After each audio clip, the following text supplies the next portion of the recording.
आज हम स्टार्ट करेंगे चैप्टर 8 एफईटी एम्पलीफायर। इसमें हम एसी एनालिसिस करेंगे एफईटीज का। अब सबसे पहले इंट्रोडक्शन आ जाता है। हमें पता है कि एफईटी हमें एक्सीलेंट वोल्टेज गेन प्रोवाइड कर रही होती हैं। इनकी इनपुट इम्पीडेंस काफ़ी हाई होती है। सेकंड पॉइंट आ जाता है कि लो पावर कंजम्पशन कन्फिगरेशंस होती हैं। फिर आ जाता है कि जो जे फिट होते हैं, डिप्लीशन मॉसफेट होते हैं, मैस फिट होते हैं, they can be used to design amplifiers having similar voltage gain. जबकि बीजेटी हमें पता है कि वो करंट कंट्रोल डिवाइसेस होती हैं, आउटपुट पे कलेक्टर करंट को कंट्रोल कर रही होती है by varying the very small amount of base current. जबकि एफईटीज वोल्टेज कंट्रोल डिवाइसेस होती है, ये भी आउटपुट पे करंट को ही कंट्रोल कर रही होती हैं, लेकिन by changing the small input gate to source voltage. जैसे कि एफईटी की इनपुट इम्पीडेंस काफ़ी हाई होती है, तो जब इनका एसी इक्विवेलेंट मॉडल ड्रॉ करना चाहें तो काफ़ी सिंपलर होता है एज कम्पेयर टू बीजेटी। जैसे कि बीजेटी में एम्प्लीफिकेशन फैक्टर बीटा था, तो यहाँ पे उसकी जगह आ जाएगा ट्रांस कंडक्टेंस फैक्टर जीएम। हम देखेंगे कि ट्रांस कंडक्टेंस हम इसे क्यों कहते हैं, ये होता क्या है बेसिकली। लेकिन उससे पहले हम देखेंगे कि हमने इस चैप्टर में क्या क्या फाइंड आउट करना है, ये क्या क्या फीचर्स हमने देखने हैं। तो हमें इस चैप्टर में जो मेन फीचर्स हमने देखने हैं वो हमें इनपुट इम्पीडेंस कैलकुलेट करनी है, आउटपुट इम्पीडेंस कैलकुलेट करनी है और वोल्टेज गेन देखना है जेएफईटीज का। अब अगर हम इनका कंपैरिजन करें तो हम देख सकते हैं कि जो एफईटी की इनपुट इम्पीडेंस है वो काफ़ी हाई होती है as compare to BJT. FET की आउटपुट इम्पीडेंस जो होती है वो सेम होती है, कंपेरेबल होती है, सेम तो खैर नहीं कह सकते, कंपेरेबल होती है विद बीजेटी, क्योंकि दोनों के आउटपुट हम करंट को कंट्रोल कर रहे होते हैं। वोल्टेज गेन जो एफईटी का होता है लेस होता है, जबकि बीजेटी का मोर होता है। एफईटी का करंट गेन लो या हम जीरो एज्यूम कर लेते हैं, क्योंकि यहाँ पे इनपुट पे जो गेट करंट होता है वो मोस्टली जीरो होता है। सबसे पहले अगर हमने एफईटी का एसी इक्विवेलेंट मॉडल ड्रॉ करना है तो उसके लिए हमें सबसे पहले पता होना चाहिए कि जेफिट का स्मॉल सिग्नल मॉडल क्या होता है। तो हमें देख सकते हैं कि हम हमेशा एफईटी में आउटपुट पे ड्रेन करंट को कंट्रोल कर रहे होते हैं by varying the very small amount of gate to source voltage. अगर हम इस इक्वेशन की फॉर्म में लिखें तो इक्वेशन 8.1 में हम देख सकते हैं कि delta I D equal to G M delta V G S. अब इसमें एक पॉइंट लिखा हुआ कि the change in drain current that will result from a change in gate source voltage can be determined using the transconductance factor GM in the following manner. अगर हम इस small change को determine करना चाहें, कि हम इस variation को नोट करना चाहें, तो इसके लिए हम क्या यूज़ करते हैं, transconductance factor GM use करते हैं। अब ट्रांस वर्ड हम क्यों यूज़ करते हैं, ट्रांस बेसिकली क्या होता है कि ये हमें आउटपुट और इनपुट क्वांटिटी के दरमियान रिलेशनशिप इस्टेब्लिश कर रहा होता है। और कंडक्टेंस हम जो यूज़ करते हैं वर्ड इसके लिए कि अगर हम इसके फार्मूला को देखें 8.3 को अगर हम देखें तो जीएम किसके इक्वल है, delta I D by delta VGS या ratio of output current over input voltage. तो अगर ये देखें तो बेसिकली ये क्या इक्वेशन शो कर रही है, ये रेसिप्रोकल ऑफ रेजिस्टेंस है। तो रेसिप्रोकल ऑफ जो रेजिस्टेंस होता है इक्वेशन 8.2 में हम देख सकते हैं, तो वो क्या होता है, कंडक्टेंस होता है। तो इसीलिए हम जीएम के लिए वर्ड यूज़ करते हैं ट्रांस कंडक्टेंस। ये ट्रांस मतलब आउटपुट और इनपुट क्वांटिटी के दरमियान रिलेशनशिप को शो कर रहा होता है, और कंडक्टेंस क्योंकि रेसिप्रोकल ऑफ रेजिस्टेंस होता है। अब हम जीएम की वैल्यूज को फाइंड आउट अगर करना चाहें तो हमारे पास डिफरेंट अप्रोचेज हैं। सबसे पहले हम देखते हैं कि हम ग्राफिकली जीएम की वैल्यू को कैसे फाइंड आउट कर सकते हैं। तो ग्राफिकली फाइंड आउट करने के लिए जीएम की वैल्यू को सबसे पहले हम क्या करेंगे, ट्रांसफर कैरेक्टरिस्टिक्स प्लॉट करेंगे जेएफईटीज के। हमें पता है कि हम एक्स एक्सिस पे हमेशा वोल्टेज को प्लॉट करते हैं, वाई एक्सिस पे आउटपुट को या करंट को प्लॉट करते हैं ट्रांसफर कैरेक्टरिस्टिक्स में। तो हम देख सकते हैं कि यहाँ पे भी हमने एक्स एक्सिस पे वीजीएस प्लॉट किया हुआ है, वाई एक्सिस पे हमने आईडी को प्लॉट किया हुआ है। वही जैसे वीजीएस जब 0 होता है तो आईडी मैक्सिमम होता है, जब वीजीएस हमारे पास वीपी के इक्वल आ जाता है तो आईडी हमारे पास 0 हो जाता है। अगर हम इसको ट्रांस कंडक्टेंस का फार्मूला हम देखिए इक्वेशन 8.4 में, तो जी हम ratio of output current over input voltage है। अगर हम इसे टर्म्स ऑफ एक्स या वाई लिखना चाहें तो हम देख सकते हैं कि जीएम हमारे पास वाई बाई एक्स के इक्वल आ रहा है। तो वाई बाई एक्स बेसिकली क्या होता है, स्लोप होता है। तो अगर हमें किसी भी कर्व का स्लोप पता चल जाए, अगर कोई ऑपरेटिंग पॉइंट हमें गिवन है और वहाँ पे हम उसका स्लोप फाइंड आउट कर ले, तो वो बेसिकली हमारे पास क्या होती है, ट्रांस कंडक्टेंस की वैल्यू होती है। तो हम स्लोप कैसे फाइंड आउट कर सकते हैं कि हमें कोई ऑपरेटिंग पॉइंट गिवन है तो हम उसके क्रॉस वहाँ पे एक टेंजेंट लाइन ड्रॉ कर लेते हैं। फिर उस पॉइंट पे हम लोग VGS की दो वैल्यूज और ID की दो डिफरेंट वैल्यूज को सिलेक्ट करते हैं। डेल्टा ID मतलब I2 minus I1, delta VGS मतलब I2 और VGS2 माइनस VGS1। तो इन वैल्यूज को हम सब्स्टिट्यूट करते हैं इक्वेशन 8.4 में, तो हमें वहां से GM की वैल्यू इजीली फाइंड आउट कर सकते हैं ग्राफिकल अप्रोच से। तो इससे रिलेटेड न्यूमेरिकल कर लेते हैं। हमारे पास एग्जांपल 8.1 है, यहाँ पे हमें IDSS की वैल्यू गिवन है 8 मिली एम्पेयर और हमें गिवन है VP equal to -4 volt, pinch off voltage की वैल्यू गिवन है और हमें 3 डिफरेंट ऑपरेटिंग पॉइंट्स गिवन है, VGS की 3 डिफरेंट वैल्यूज गिवन है। GM की वैल्यू फाइंड आउट करने से पहले हम क्या करेंगे, हम इसके ट्रांसफर कैरेक्टरिस्टिक्स प्लॉट करेंगे। तो सबसे पहले हम क्या करेंगे, एक्स एक्सिस पे हम वोल्टेज की वैल्यू असाइन करेंगे, वाई एक्सिस पे हम करंट वैल्यू असाइन करेंगे। हमें पता है मैक्सिमम हमने कहाँ तक VP इक्वल टू -4 वोल्ट तक और मैक्सिमम वाई एक्सिस में हमने 8 मिली एम्पियर तक पॉइंट सिलेक्ट कर लेने हैं। फिर उसके बाद VGS की 3 डिफरेंट वैल्यूज पे हम ID की 3 डिफरेंट वैल्यूज कैलकुलेट करेंगे। उसके लिए हम शॉकले इक्वेशन यूज करते हैं, ID equal to IDSS into 1 minus VGS by VP का होल स्क्वायर। जब हम उसके ट्रांसफर कैरेक्टरिस्टिक्स प्लॉट कर लेंगे, अब हमें 3 डिफरेंट ऑपरेटिंग पॉइंट्स गिवन है VGS के, -0.5, -1.5, -2.5। तो इन 3 डिफरेंट पॉइंट्स पे हम क्या करेंगे, हम GM की वैल्यू फाइंड आउट करेंगे। सबसे पहले GM इक्वल टू -0.5, तो जहाँ पे VGS इक्वल टू -0.5 है उस पॉइंट पे हम क्या करेंगे, हम एक टेंजेंट लाइन ड्रॉ कर लेंगे। उस पॉइंट पे हम VGS की दो different values VGS2 minus VGS1 का फार्मूला यूज करेंगे। इसी तरह ID की दो डिफरेंट वैल्यूज हम देखेंगे, ID2 माइनस ID1, ये वैल्यूज फाइंड आउट करके हम GM के फार्मूले में सब्स्टिट्यूट करेंगे और वहां से हम GM की वैल्यू फाइंड आउट कर लेंगे। अगेन जब VGS इक्वल टू -1.5 होगा, हम ग्राफ में VGS इक्वल टू -1.5 को देखेंगे, वहां पे उसके क्रॉस हम टेंजेंट लाइन ड्रॉ करेंगे। इसी तरह डेल्टा ID डेल्टा VGS की वैल्यू को फाइंड आउट करके GM की वैल्यू में सब्स्टिट्यूट करेंगे और GM की वैल्यू फाइंड आउट कर लेंगे। जब VGS इक्वल टू -2.5 होगा, तो यहाँ पे हम क्या करेंगे, एक टेंजेंट लाइन ड्रॉ करेंगे, यहाँ से हम GM की वैल्यू को फाइंड आउट कर लेंगे। VGS और ID की डिफरेंट वैल्यूज को फाइंड आउट करके GM की मेरे इक्वेशन में सब्स्टिट्यूट करके वहां से हम GM की वैल्यू को फाइंड आउट कर लेंगे। अब हम ग्राफ में इजीली देख सकते हैं, अब हम इक्वेशंस पे देख सकते हैं कि जैसे जैसे VGS की वैल्यू ज़्यादा होती जा रही है वैसे वैसे GM की वैल्यू डिक्रीज होती जा रही है। तो अब ये हम ग्राफिकली भी देख सकते हैं, इक्वेशन में भी देख सकते हैं कि जब VGS हमारे पास 0 होता है तो GM मैक्सिमम होता है, जब VGS इक्वल टू VP आता है तो GM डिक जाता है। अगर मैथमेटिकली हम GM की वैल्यू फाइंड आउट करना चाहें तो हमारे पास शॉकले इक्वेशन होती है, क्योंकि हम हमेशा जो JFET के कैरेक्टरिस्टिक्स प्लॉट करते हैं उसके लिए हम शॉकले इक्वेशन यूज करते हैं। तो हम क्या करेंगे, शॉकले इक्वेशन को हम डेरिवेट करेंगे, ID को हम डेरिवेट करेंगे विद रिस्पेक्ट टू VGS। जब डेरिवेशन के बाद रीअरेंज करके लिखेंगे तो इक्वेशन 8.5 हमारे पास GM की इक्वेशन आ जाएगी equal to 2 IDSS by VP का magnitude 1 minus VGS by VP। ठीक हो गया। इस इक्वेशन को यूज करके हम GM की वैल्यू को फाइंड आउट कर सकते हैं। हम ग्राफिकली भी GM की वैल्यू फाइंड आउट कर सकते हैं और मैथमेटिकली इक्वेशन 8.5 को यूज करके भी हम GM की वैल्यू को फाइंड आउट कर सकते हैं। अब VP का जो मैग्नीट्यूड वो क्या शो कर रहा है, बेसिकली शो कर रहा है कि GM की जो भी वैल्यू आएगी वो कभी भी नेगेटिव नहीं होगी, क्योंकि जैसे रेजिस्टेंस हमारे पास हमेशा पॉजिटिव होती है वैसे ही हमारे पास कंडक्टेंस भी हमेशा पॉजिटिव होगी। फिर हमने प्रीवियस ग्राफ में देखा था कि जब VGS 0 होता है तो हमारे पास जो GM होता है वो मैक्सिमम होता है। तो हम जहाँ यहाँ पे VGS इक्वल टू 0 इक्वेशन 8.5 में पुट करेंगे तो हमारे पास GM नॉट की जो मैक्सिमम वैल्यू आएगी वो आ जाएगी 2 IDSS बाई VP का मैग्नीट्यूड। इक्वेशन 8.6 में हम देख सकते हैं। तो अब इस इक्वेशन 8.6 को हम सब्स्टिट्यूट अगर कर दें इक्वेशन 8.5 में, तो हमारे पास GM की जो फाइनल इक्वेशन आ जाएगी वो आ जाएगी GM equal to GM not into 1 minus VGS by VP। तो इक्वेशन 8.7 को यूज करके हम मैथमेटिकली भी GM की वैल्यू फाइंड आउट करते हैं। तो इससे रिलेटेड एक न्यूमेरिकल कर लेते हैं। हमारे पास वो एग्जांपल 8.1 है, वही सारी वैल्यूज हमें गिवन है। हम उन वैल्यूज को यहाँ पे इस इक्वेशन में सब्स्टिट्यूट करेंगे। तो सबसे पहले हम मैक्सिमम वैल्यू GM नॉट की देखेंगे। जब VGS 0 होगा तो GM नॉट किसके इक्वल होगा, 4 मिली सीमेंस के इक्वल आ जाएगा।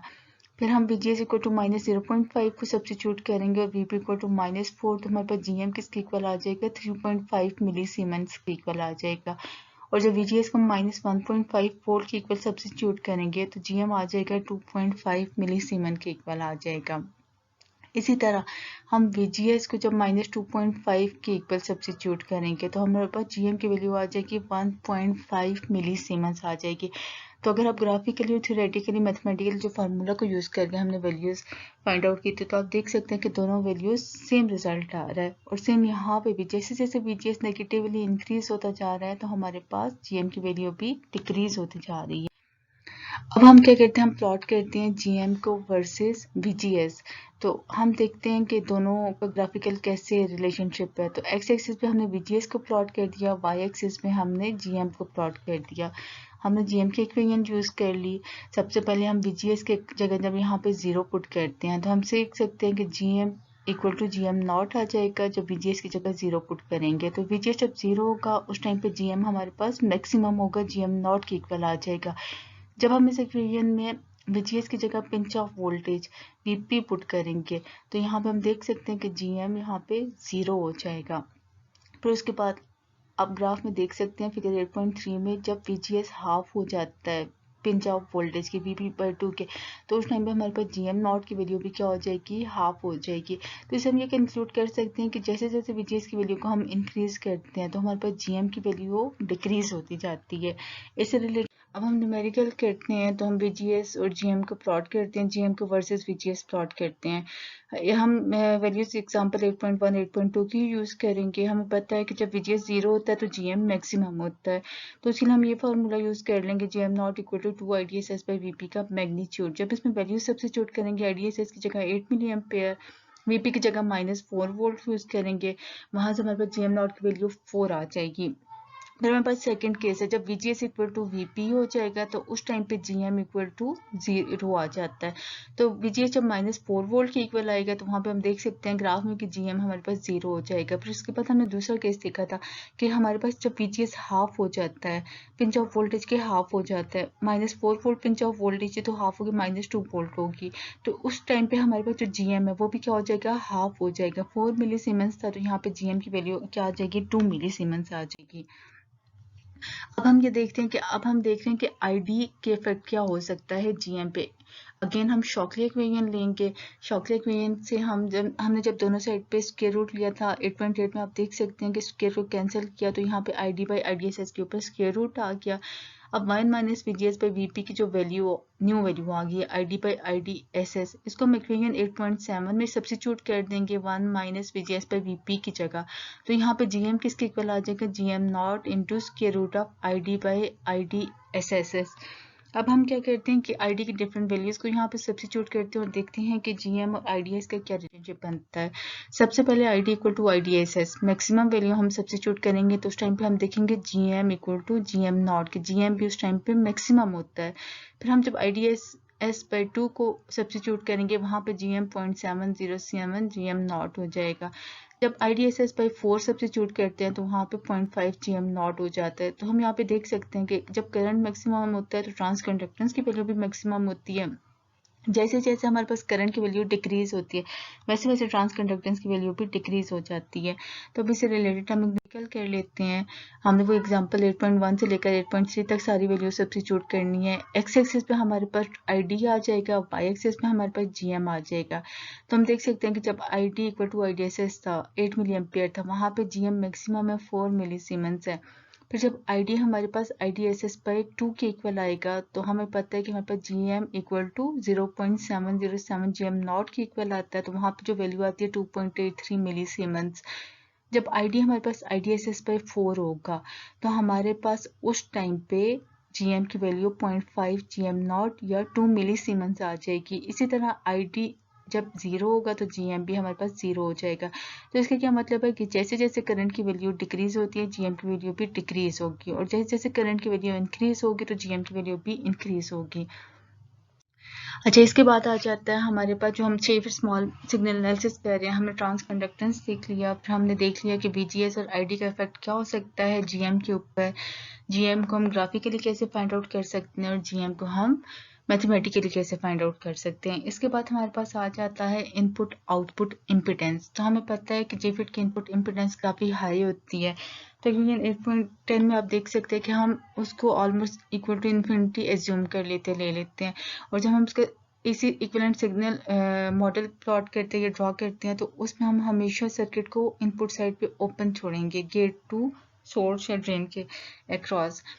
तो ऐसे जो प्रैक्टिकली हमें जेफिट गिवन होते हैं उनकी इनपुट इम्पिडेंस की मैक्सिमम वैल्यू जो होती है 10 पावर 9 ओम तक होती है, जबकि हमारे पास जो मॉसफेट या मैसफेट होते हैं उनकी टिपिकल वैल्यूज जो वैल्यू रेंज होती है 10 पावर 12 से लेकर 10 पावर 15 तक गिवन होती है। अगर हम आउटपुट इम्पिडेंस की बात करें तो मोस्टली जो डेटा शीट के ऊपर गिवन होगा GOS या YOS की फॉर्म में गिवन होगा। G transconductance, Y admittance होता है, इनका यूनिट माइक्रोसीमेंस होता है। वो जो सब्सक्रिप्ट में लिखा हुआ है वो आउटपुट के लिए होता है और एस मतलब सोर्स, जिस सोर्स के साथ कनेक्टेड है। तो हम आउटपुट इम्पिडेंस को स्मॉल RD से रिप्रेजेंट करते हैं। इसका फार्मूला होता है 1/YOS या 1/GOS। तो हम इन वैल्यूज को यूज करके आउटपुट इम्पिडेंस फाइंड आउट कर सकते हैं। आउटपुट इम्पिडेंस को हम ग्राफिकली भी फाइंड आउट कर सकते हैं। उसके लिए हमें दूसरा फार्मूला इक्वेशन 8.12 आप देख सकते हैं, इसको भी यूज करके फाइंड आउट कर सकते हैं कि delta VDS by delta ID। जब हम आउटपुट करंट को चेंज कर आउटपुट वोल्टेज VDS को चेंज करते हैं तो डेल्टा ID में वेरिएशंस आती हैं कीपिंग द VGS कांस्टेंट। तो इस फार्मूले को यूज करके हम आउटपुट इम्पिडेंस कैलकुलेट कर सकते हैं। और ग्राफिकल भी हम देख सकते हैं कि अगर हमारे पास हॉरिजॉन्टल कर्व, मोर हॉरिजॉन्टल कर्व होंगे तो greater is the output impedance. आगे हम देख लेते हैं ग्राफिकली कैसे हम फाइंड आउट करते हैं। तो हम इक्वेशन 8.12 को यूज कर रहे हैं। यहाँ पे हम देख रहे हैं कि हमने एक्स एक्सिस पे VDS को प्लॉट किया हुआ है, वाई एक्सिस पे ID को प्लॉट किया हुआ है। हम VDS को जैसे जैसे इंक्रीज करते हैं हमारे पास ID का मैग्नीट्यूड भी इंक्रीज हो जाता है, लेकिन जैसे वो पिंच ऑफ के इक्वल आता है तो वहाँ पे कांस्टेंट हो जाता है। अब हम देख सकते हैं कि अब सपोज VGS इक्वल टू 0 है तो यहाँ पे हमारे पास करंट हमेशा maximum ID equal to IGSS होता है। जब हमने RD की वैल्यू फाइंड आउट करनी होती है तो हम उसके लिए VGS को कांस्टेंट कंसिडर करते हैं और हम एक हॉरिजॉन्टल कर्व को ले लेते हैं। अब जैसे कि यहाँ पे VGS इक्वल टू -1 वोल्ट लिया हुआ है कांस्टेंट, तो इस पॉइंट पे हम क्या करते हैं VDS का कोई भी ऑपरेटिंग पॉइंट ले लेंगे। VDS कोई वैल्यू गिवन होगी वहाँ पे हम टेंजेंट लाइन ड्रॉ कर लेंगे जैसे हमने प्रीवियस GM की ग्राफिकली वैल्यूज फाइंड आउट की थी, सेम यहाँ पे उसी तरह VDS की 2 डिफरेंट वैल्यूज फाइंड आउट करेंगे और ID की 2 डिफरेंट वैल्यूज को फाइंड आउट करके RD की इक्वेशन में सब्स्टिट्यूट कर देंगे और ग्राफिकली भी हम RD की वैल्यू को फाइंड आउट कर सकते हैं। अच्छा, उसके बाद हमारे पास इससे रिलेटेड एग्जांपल आ जाती है। हमने क्या करना है कि जेफिट RD की वैल्यू को फाइंड आउट करना, आउटपुट इम्पीडेंस की वैल्यू को ग्राफिकली। अब हमारे पास 2 केसेस हैं, पहले VGS इक्वल टू 0 वोल्ट पे करना है, VGS इक्वल टू फिर -2 वोल्ट पे करना है और VDS हमेशा 8 वोल्ट ही रहेगा। सबसे पहले हम देखते हैं VGS इक्वल टू 0 वोल्ट आ गया। यहाँ पे हमारे पास मैक्सिमम कर्व आ रहा है, मैक्सिमम करंट आ रहा है। फिर हम देखेंगे एक्स एक्सिस पे VDS 8 वोल्ट कहाँ पे आ रहा है। जहाँ पे 8 वोल्ट आ रहा है VDS की वैल्यू, वहाँ पे हम टेंजेंट लाइन ड्रॉ कर लेंगे उस पॉइंट को अक्रॉस और हमने ID की 2 वैल्यूज को लेना है और VD की 2 वैल्यूज को लेना है और हमने RD के इक्वेशन में सब्स्टिट्यूट करके RD की वैल्यू को कैलकुलेट कर लेंगे। इसी तरह जो सेकंड पॉइंट है VGS equal to -2 volt, VDS हमारे पास 8 वोल्ट फिक्स्ड है, उसके क्रॉस हम एक टेंजेंट लाइन ड्रॉ कर लेंगे और हम क्या करेंगे, ये थर्ड वाला हॉरिजॉन्टल कर्व आप देख सकते हैं, यहाँ से हम ID की 2 वैल्यूज को फाइंड आउट करेंगे।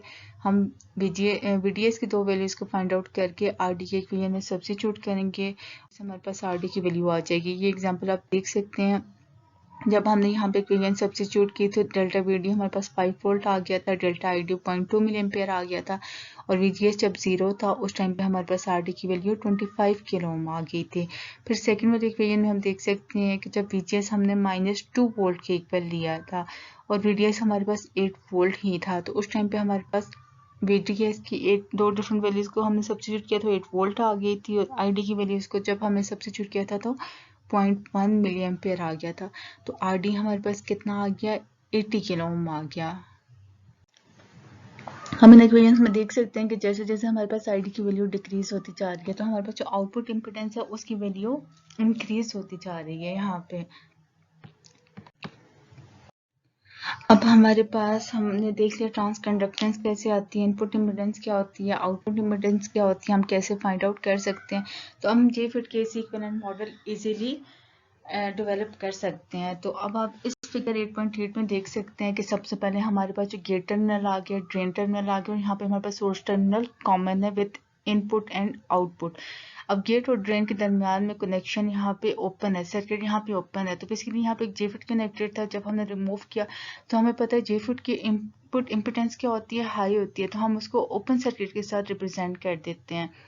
फिर हमारे पास ड्रेन और सोर्स के दरमियान हमारे पास स्मॉल RD आ गया। ये बेसिकली हमारे पास क्या था, आउटपुट इम्पिडेंस होती है। ये हमने देखा कि हम इसे कैसे फाइंड आउट कर सकते हैं, इधर आप ग्राफिकली कर सकते हैं, VDS ओवर ID को यूज करके कर सकते हैं, या आप 1/YOS या YGOS को यूज करके RD की वैल्यू को फाइंड आउट करके इस सर्किट में रिप्लेस कर सकते हैं। फिर हमने यहाँ पे GM को भी देख लिया, ट्रांस कंडक्टेंस, कि हम इसकी वैल्यू को कैसे फाइंड आउट कर सकते हैं, उसका क्या फार्मूला था, ग्राफिकली मैथमेटिकली ID या VGS की वैल्यू गिवन हो तो हम कैसे फाइंड आउट कर सकते हैं। VGS हमारे पास supplied gate to source voltage है। अब यहाँ पे सब्सक्रिप्ट में VGS को हमने स्मॉल अल्फाबेट से रिप्रेजेंट किया हुआ है। ये हम इसको डिफ्रेंशिएट कर रहे हैं DC से। DC में हमारे पास कैपिटल हम अल्फाबेट यूज कर लेते हैं, यहाँ पे स्मॉल सब्सक्रिप्ट VGS हम AC को रिप्रेजेंट करने के लिए यूज कर रहे हैं। अब यहाँ पे हमने करंट सोर्स यूज किया हुआ है, तो हम यहाँ पे ड्रेन करंट को रिप्रेजेंट कर रहे हैं।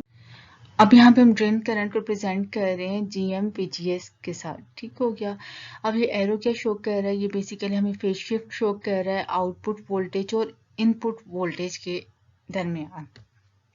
इससे रिलेटेड निकल कर लेते हैं। हमें GFS की वैल्यू गिवन है, GUS की वैल्यू गिवन है, हमने इसके AC इक्विवेलेंट मॉडल प्लॉट करना है। GFS बेसिकली GM की वैल्यू है 3.8 मिलीसीमेंस आ जाएगी, उसको हम AC इक्विवेलेंट मॉडल में रिप्लेस कर देंगे GM की जगह, तो क्या आ जाएगा 3.8 × 10⁻³ VGS। RD आउटपुट इम्पीडेंस, उसके लिए हमें GUS गिवन है, तो हम इसका रेसिप्रोकल लेके स्मॉल आउटपुट इम्पीडेंस की वैल्यू फाइंड आउट कर लेंगे। वो हमारे पास आ जाएगा 50 किलो ओम। जो हम AC इक्विवेलेंट मॉडल है वहाँ पे वैल्यू सब्स्टिट्यूट कर लेंगे, तो ये हमारे पास FET का AC इक्विवेलेंट मॉडल आ जाएगा।